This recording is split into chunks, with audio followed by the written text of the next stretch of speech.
Bienvenue sur Tour d'Afrique News, la chaîne de l'actualité africaine. Abonnez-vous et activez la cloche de notification pour ne rien rater. Asseyez-vous, on va parler d'un homme qui a dominé la politique ivoirienne pendant plusieurs années. Un homme qui a gravi les échelons un par un, jusqu'à devenir l'un des plus puissants dirigeants du pays, puis voir le pouvoir lui échapper. Son nom, Adama Bictogo.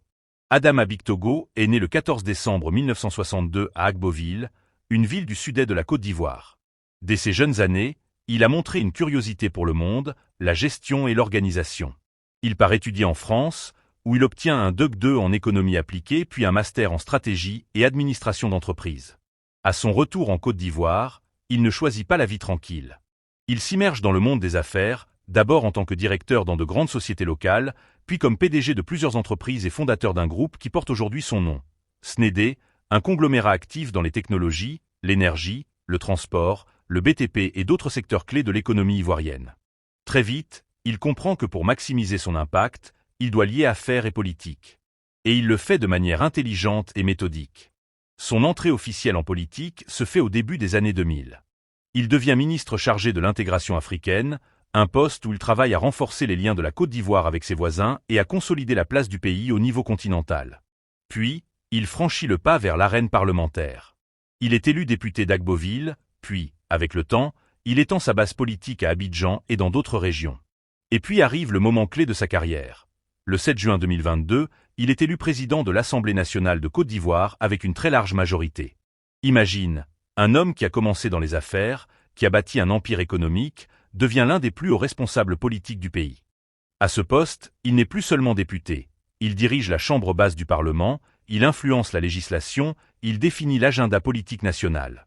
Son pouvoir est réel, palpable, visible. Il ne se contente pas de rester dans son bureau. Il est partout, dans les réunions, dans les médias, sur le terrain, donnant des directives, orchestrant des réformes, s'imposant comme une figure centrale de la vie politique ivoirienne.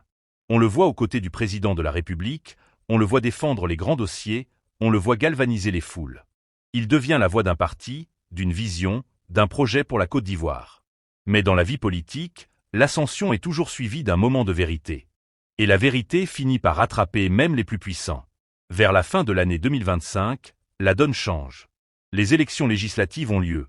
Et même si son parti, le RHDP, obtient une majorité solide, la stratégie politique interne commence à bouger. Certains poids lourds du parti pensent qu'il est temps de renouveler le leadership de l'Assemblée. Ce qui est intéressant, c'est que même si Bictogo reste une figure forte sur le plan local, notamment après avoir été réélu député dans la grande commune de Yopougon avec plus de 68% des voix, un score impressionnant, la direction du parti prend une décision qui va changer sa trajectoire. La diplomatique d'Abidjan. Le 17 janvier 2026, une nouvelle page s'écrit. Patrick Hachi est élu président de l'Assemblée nationale. C'est la fin du règne de Bictogo à ce poste. Imagine l'homme qui avait tout, influence, pouvoir, respect. Maintenant voir quelqu'un d'autre prendre la place qu'il occupait. Un moment où tu te dis, comment diable est-ce arrivé ? Plusieurs raisons expliquent cette transition brutale du sommet vers l'ombre. D'abord, la politique est un jeu d'alliance, d'équilibre, de calcul. Même quand tu es fort, si ton camp pense qu'un autre visage est plus utile à un moment donné, il n'hésite pas. Et dans un grand parti comme le RHDP, les stratégies évoluent vite. Ensuite, il y a le besoin de renouvellement. Après plusieurs années au sommet, il arrive un moment où la direction veut montrer qu'elle tourne une page, qu'elle veut donner un nouvel élan. Ce n'est pas toujours contre quelqu'un. Parfois c'est juste une réorientation stratégique. Et puis il y a la dimension interne du pouvoir. D'autres personnalités montent, d'autres réseaux se tissent, et quand tu n'as pas consolidé une base politique assez solide ou que les circonstances changent, tu peux te retrouver déplacé, même si tu n'as rien perdu personnellement. Ce départ ne veut pas dire que Bictogo est fini. Non. Il reste une figure majeure du RHDP, un homme avec de l'expérience, un réseau large et une capacité à rebondir. Beaucoup pensent qu'il continuera d'influencer les grandes décisions, même sans être au perchoir. Son influence sur la scène politique ne disparaît pas du jour au lendemain. Mais ce qui est sûr, c'est que l'histoire de Bictogo nous montre une chose fondamentale. Le pouvoir peut monter très haut, mais il peut aussi glisser très vite. Et c'est peut-être là que se trouve la leçon la plus forte de toute cette histoire. Bictogo avait tout, la jeunesse dynamique, un pied dans les affaires, un pied dans la politique, l'appui des grandes figures du pays, des victoires électorales impressionnantes, un rôle central dans les stratégies de son parti et une image publique solide. Pourtant, quand la musique change, même ceux que tout le monde croyait indéboulonnables doivent s'adapter. Et c'est là que réside la vraie question. Qu'est-ce qui compte vraiment? Est-ce le pouvoir lui-même? Ou est-ce la capacité à rester pertinent, à rester utile, à continuer de peser dans la direction des choses, même quand tu n'es plus au sommet? Adama Bictogo est un homme qui a tourné les regards vers lui pendant des années.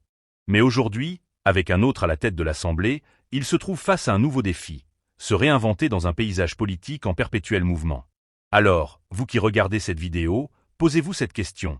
Est-ce la fin d'un règne? Ou seulement le début d'une nouvelle phase pour cet homme au parcours atypique?